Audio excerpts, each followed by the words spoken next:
مضل له ومن يضلل فلا هادي له وأشهد أن لا إله إلا الله وحده لا شريك له وأشهد أن محمدا عبده ورسوله صلى الله عليه وعلى آله وصحبه وسلم تسليما كثيرا يقول أيها الذين آمنوا اتقوا الله حق تقاته ولا تموتن إلا وأنتم مسلمون وقال جل وعز يا أيها الناس اتقوا ربكم الذي خلقكم من نفس واحدة وخلق منها زوجها وبث منهما رجالا كثيرا ونساء واتقوا الله الذي تساءلون به والأرحام إن الله كان عليكم رقيبا وقال تعالى يا أيها الذين آمنوا اتقوا الله وقولوا قولا سديدا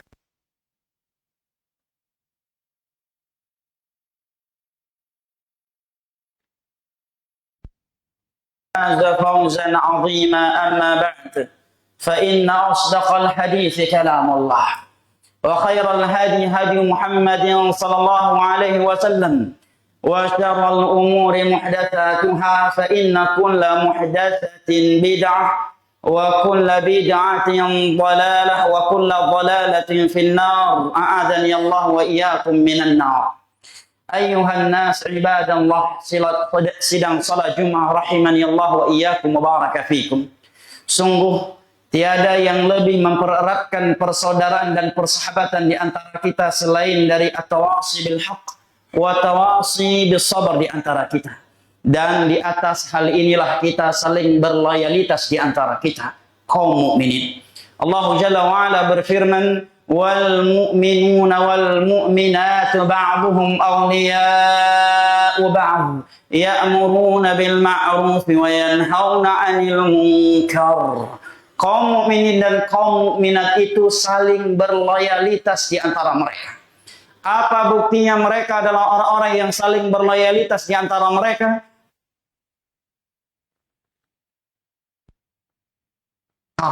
Mereka saling mengajak kepada hal yang ma'ruf dan mereka saling mencegah dari hal yang mungkar. Inilah bukti seorang muslim berloyalitas kepada saudara muslimnya yang lainnya. Jamaah yang dimuliakan Allah. Bukti kita adalah orang yang beriman adalah di mana sebuah tazkirah, teguran dan ajakan kepada kebajikan serta pencegahan dari hal yang mungkar yang disampaikan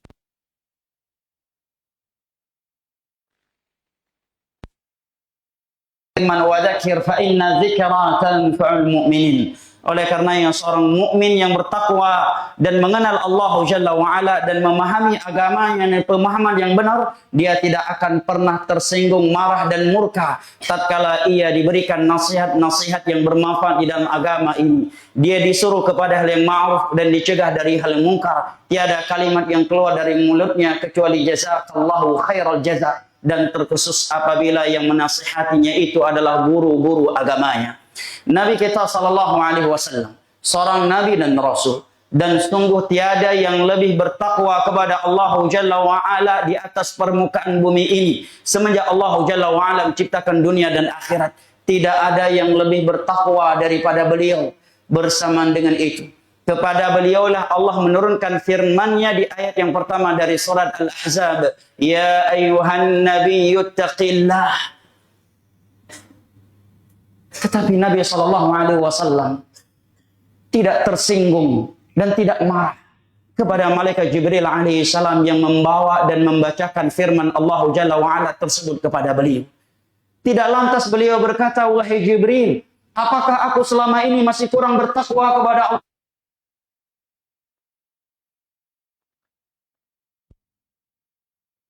Berbagai perjuangan telah aku lakukan demi Allah. Kenapa Allah masih menurunkan firman-Nya yang mulia ini kepadaku? Sungguh tiada kata-kata yang demikian dari Nabi kita sallallahu alaihi wasallam ketika dibacakan kepada beliau, ya ayuhan nabiyyu taqillah. Wahai Nabi, bertakwalah engkau kepada Allah Jalla wa'ala. Maka siapakah kita jamaah yang dimuliakan Allah? Sehingga kita mudah tersinggung, bahkan tidak nyaman apabila ada seorang guru atau teman yang memberikan nasihat kepada kita. Maka apakah kita lebih bertakwa kepada Allah daripada Nabi sallallahu alaihi wasallam? Bahkan tidak ada satupun ayat dan hadis Nabi sallallahu alaihi wasallam yang menyebutkan nama kita sebagai calon-calon penduduk surga secara pasti. Sementara Nabi kita sallallahu alaihi wasallam sebagai orang yang pertama kali membuka pintu surga. Bahkan semua manusia harus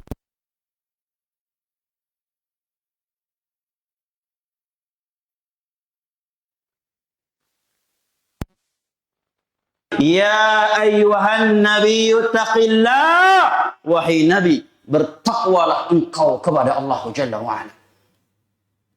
Oleh karenanya, datang sebuah hadis yang sahih dari Nabi kita sallallahu alaihi wasallam yang berbunyi, inna abghadhan nasi ila Allah man idza qila lahu ittaqillah qala 'alaika bi amri nafsik atau kama qala.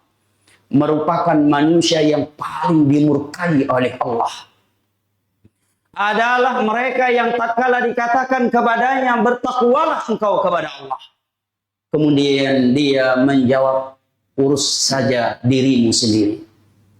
Jangan bangga ketika memiliki sifat suka membantah orang yang memberikan nasihat kepada kita.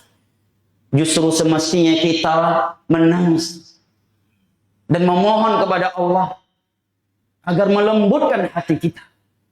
Kenapa hati kita bisa sekeras itu?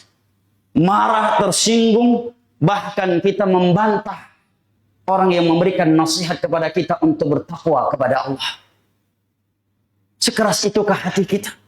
Bahkan sebagian penuntut ilmu agama, dia bangga tatkala berani membantah orang yang menasihatinya. Padahal Nabi SAW bersabda, inna abghadhan nasi ilallah, merupakan manusia yang paling dimurkai oleh Allah adalah mereka yang tatkala dikatakan kepadanya ittaqillah, wahai saudaraku bertakwalah engkau kepada Allah, dia marah kemudian menjawab, alaika binafsik, urus saja dirimu sendiri. Anda mau masuk surga silakan, tidak usah ajak-ajak saya. Anda mau masuk neraka atau saya mau masuk neraka, itu urusan saya. Engkau tidak perlu menasihati dan menegurku. Maka Nabi mengatakan, inna abghadhan nasi ilallah, merupakan manusia bertakwalah engkau kepada Allah. Dia marah, dia tersinggung, kemudian mengatakan, urus saja dirimu. Jamaah yang dimuliakan Allah, di dalam hadis yang diriwayatkan oleh Imam Muslim dari Abu Ruqayyah At-Tamimi radhiyallahu anhu, Nabi sallallahu alaihi wasallam mengatakan, ad-dinun nasihah.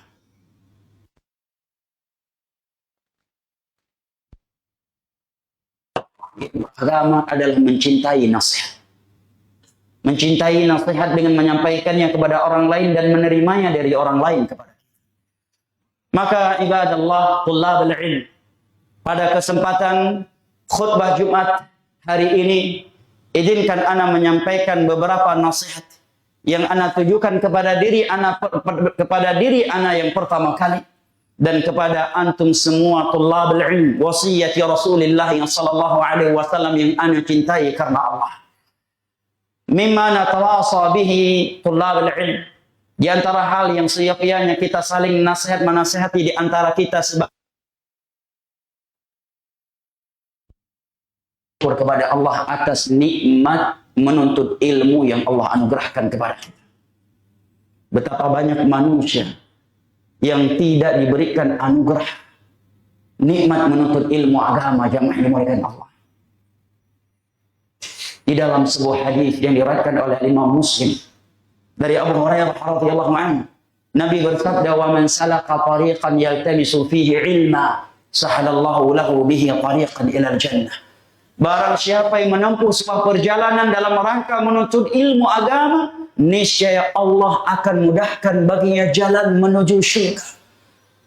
Ya tullabul ilm, orang-orang yang sedang menuntut ilmu agama. Inilah berita gembira dari Nabimu untukmu, yang seyogyanya membuat engkau semakin bersyukur kepada Allah yang telah menjadikan engkau di sebuah jalan yang apabila engkau menempuhnya, maka Allah akan mudahkan bagimu jalan menuju syurga. Adakah tempat yang lebih diinginkan dan diimpikan oleh seorang muslim selain daripada syurga Allah? Dan sungguh tiada jalan yang lebih mahal dan lebih sulit untuk ditempuh daripada jalan menuntut ilmu agama, daripada jalan menuju syurga Allah. Dan itu Allah mudahkan bagi mereka yang menuntut ilmu agama. Maka ini adalah sebuah berita gembira dari Nabi kita sallallahu alaihi wasallam, ya tullabul ilm. Beliau mengatakan, wa man salaka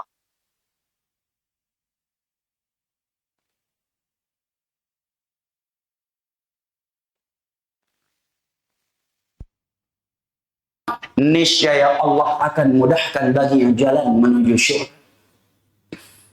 Beradanya engkau di dalam jalan menuntut ilmu agama ini adalah tanda bahwa Allah mencintaimu.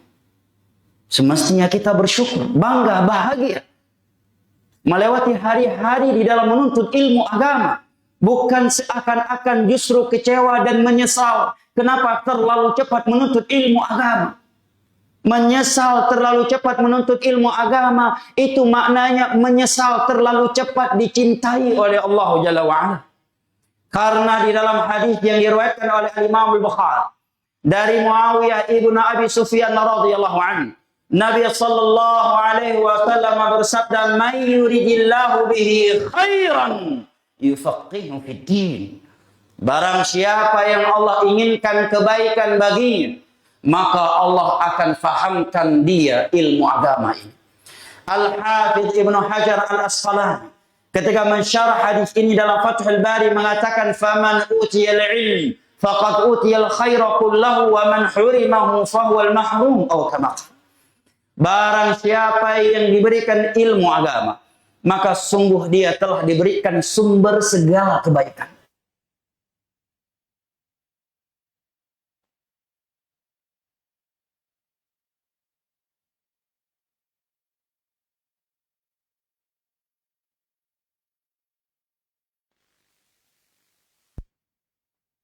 Jika seorang penuntut ilmu agama menyesal, kecewa, kenapa terlalu cepat kedua orang tuaku menjadikan aku sebagai santri menuntut ilmu agama, sementara di luar sana banyak anak-anak muda yang seumuranku bebas pacaran, bebas melakukan ini dan itu.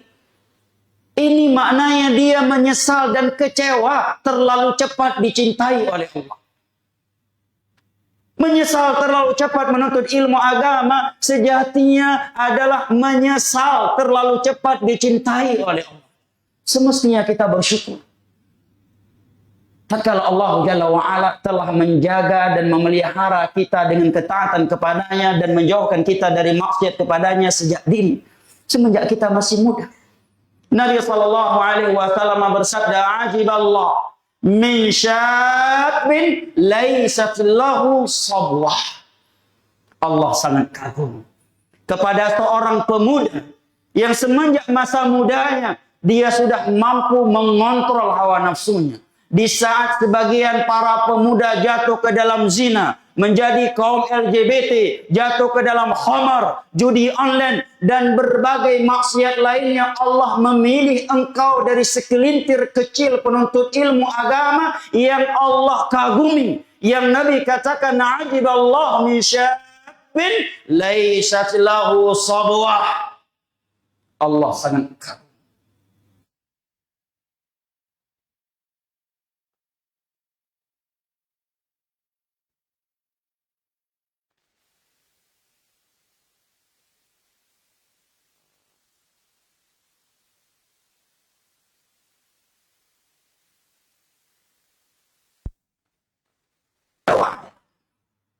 Bahkan di dalam hadis yang diriwayatkan oleh Imam Al-Bukhari dan Muslim dari Abu Hurairah radhiyallahu anhu, Nabi bersabda, sab'atun yudhilluhumullahu yawma la dhilla illa dhilluh.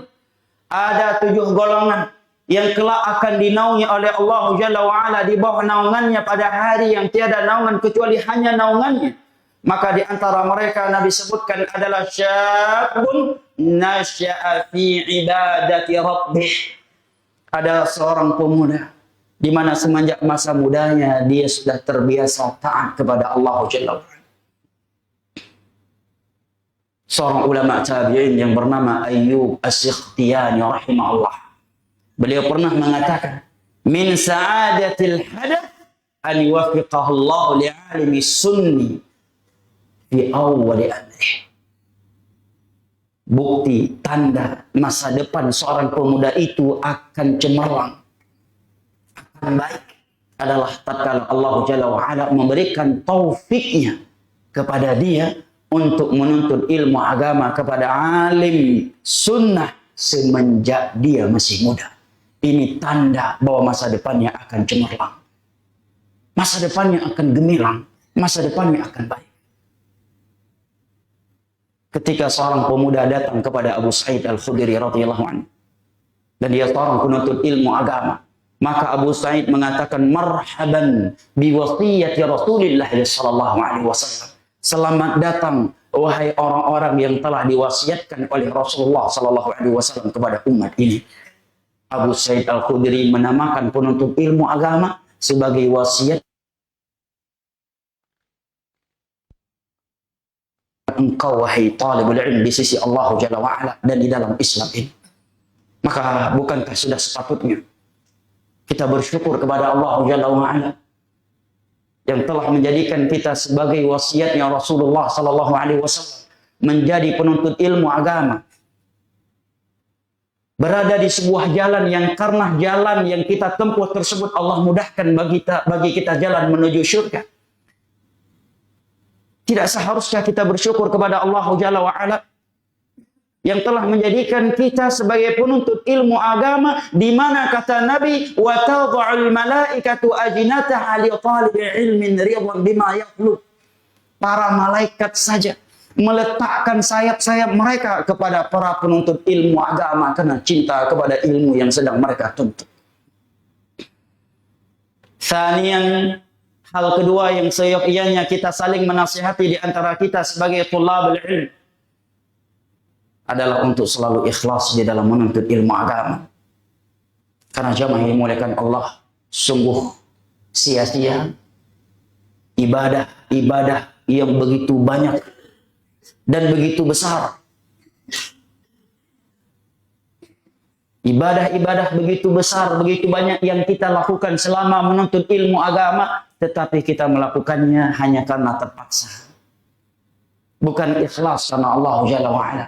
Sementara Allah berfirman, fa'budillah mukhlishan lahu din. Dan Nabi sallallahu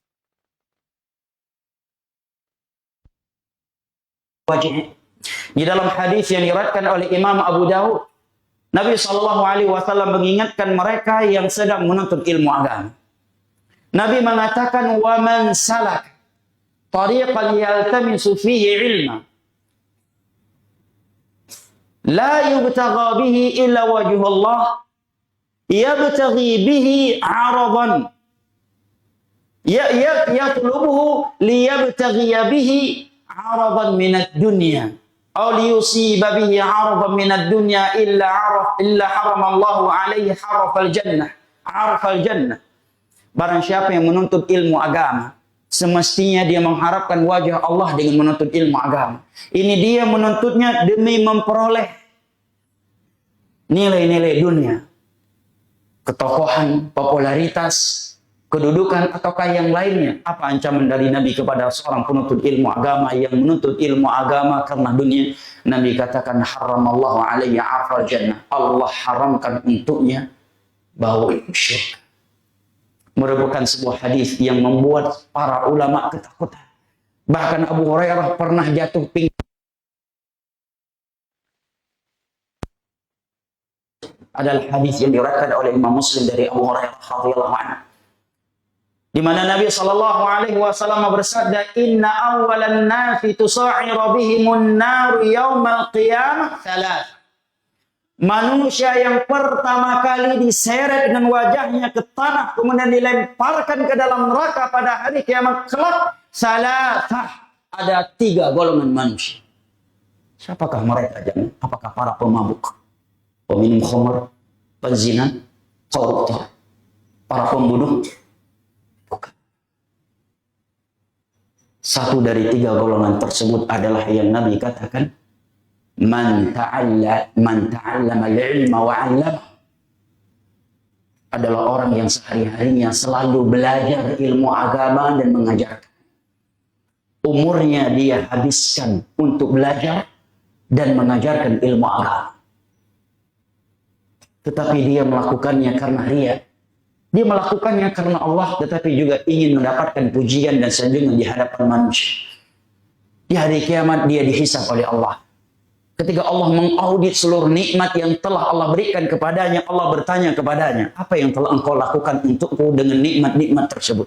Dia pun mengatakan, ya Allah, dengan nikmat-nikmat yang telah engkau berikan tersebut, aku telah mempelajari ilmu agama dan mengajarkannya siang dan malam kepada manusia. Karena maka Allah katakan, kamu dusta. Kamu belajar dan mengajarkan ilmu agama hanya untuk dikatakan alim oleh manusia. Dan pujian itu telah engkau terima ketika di dunia. Engkau melakukannya ria, maka Allah memerintahkan malaikatnya, maka malaikatnya tersebut menyeretnya dengan wajahnya ke tanah, kemudian dilemparkan ke dalam neraka. Dikarenakan ria dan tidak ikhlas di dalam menuntut ilmu agama. Dan hanya dengan keikhlasan seorang penuntut ilmu agama itu akan istiqamah dan kokoh di dalam menuntut ilmu agama. Tidak ada yang lebih mengokohkan seorang penuntut ilmu agama di dalam mempelajari ilmu agama dan mengajarkannya selain daripada keikhlasannya kepada Allah Jalla wa'ala. Allah berfirman, qawli tsabiti fil hayati dunya wa fil akhirah. Allah akan mengokohkan orang-orang yang beriman bil qauli sabit, yaitu la ilaha illallah, yang merupakan kalimatul ikhlas di dunia dan di akhirat kelak. Ibadallah, thallabul ilm, rahimani Allah wa iyyakum wa baraka fikum. Aqulu qawli hadha wa astaghfirullah wa atubu ilayhi fastaghfiruhu wa tubu ilayhi innahu huwa tawwabul ghafur. Barakallahu li wa lakum fil Qur'anil 'azim. ونفعني وإياكم بما فيه من الآيات والذكر الحكيم وتقبل مني ومنكم تلاوته إنه هو السميع العليم.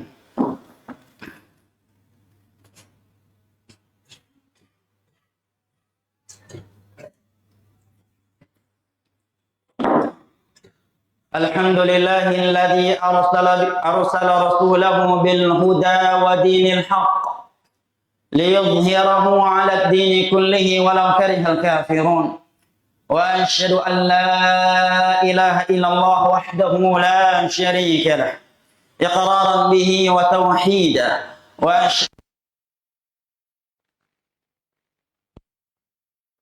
وصحبه وسلم تسليما كثيرا أما بعد. Di antara hal yang seyogyanya kita saling menasihati di antara kita, ya thalabul ilm, wasiat Rasulullah sallallahu alaihi wasallam adalah agar kita selalu bertakwa kepada Allah Jalla wa Ala di dalam jalan menuntut ilmu agama yang mulia ini. Karena dengan bertakwa kepada Allah, Allah akan anugerahkan kepada kita ilmu-ilmu yang belum kita ketahui. Allah berfirman di dalam surat Al-Baqarah, "Wattaqullah wa yu'allimakumullah." Bertakwalah kalian kepada Allah. Dengan kalian bertakwa kepada Allah, Allah akan ajarkan ilmu agama untuk kalian. Ya wasiat Rasulullah. Wahai orang-orang yang telah diwasiatkan oleh Rasulullah sallallahu alaihi wasallam penuntut ilmu agama. Dengan bertakwa kepada Allah di dalam menuntut ilmu agama, Allah akan berikan berbagai solusi terhadap berbagai problem yang kita hadapi di dalam menuntut ilmu agama. Bahkan Allah akan datangkan untuk kita anugerah-anugerahnya. Rezeki dari sisi-sisi yang tidak pernah kita prediksi. Kalau kita bertakwa kepadanya. Wa may yattaqillah yaj'al lahu makhraja wa yarzuqhu min haitsu la yahtasib. Barang siapa yang selalu bertakwa kepada Allah, maka Allah akan selalu memberikannya solusi. Akan selalu memudahkan segala urusannya.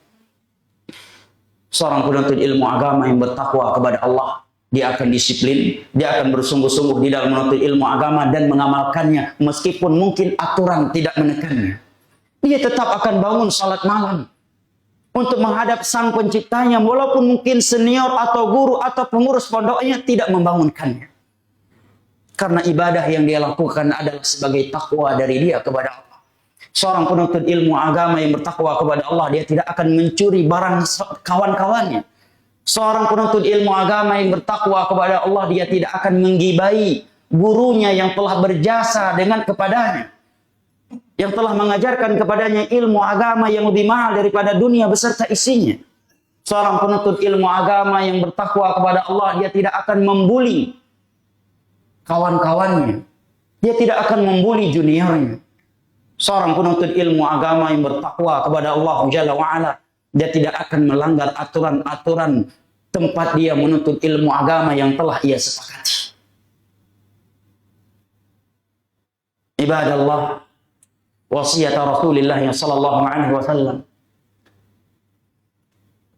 berbicara tentang wasiat-wasiat yang seyogyanya kita saling menyampaikannya di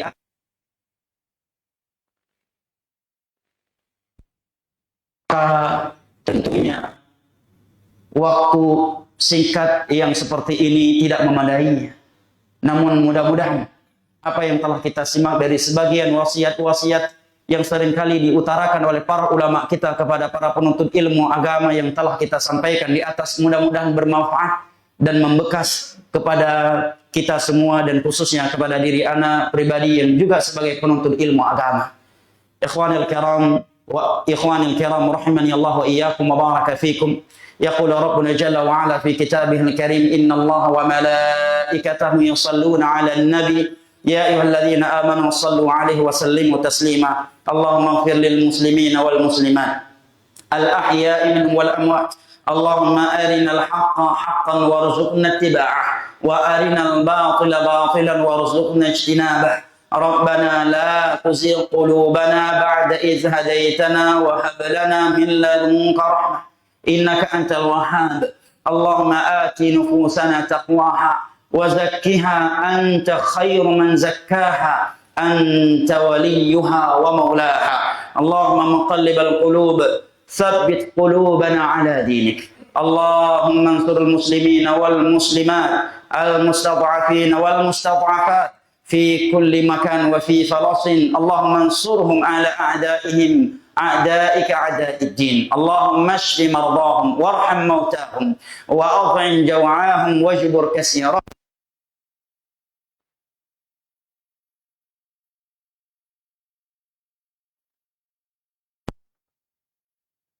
وأنزل عليهم بأسك الذي لا يرد عن القوم الكافرين عن القوم الظالمين عن القوم المعتدين ربنا آتنا في الدنيا حسنة وفي الآخرة حسنة وقنا عذاب النار وسلام على المرسلين والحمد لله رب العالمين وأقيموا الصلاة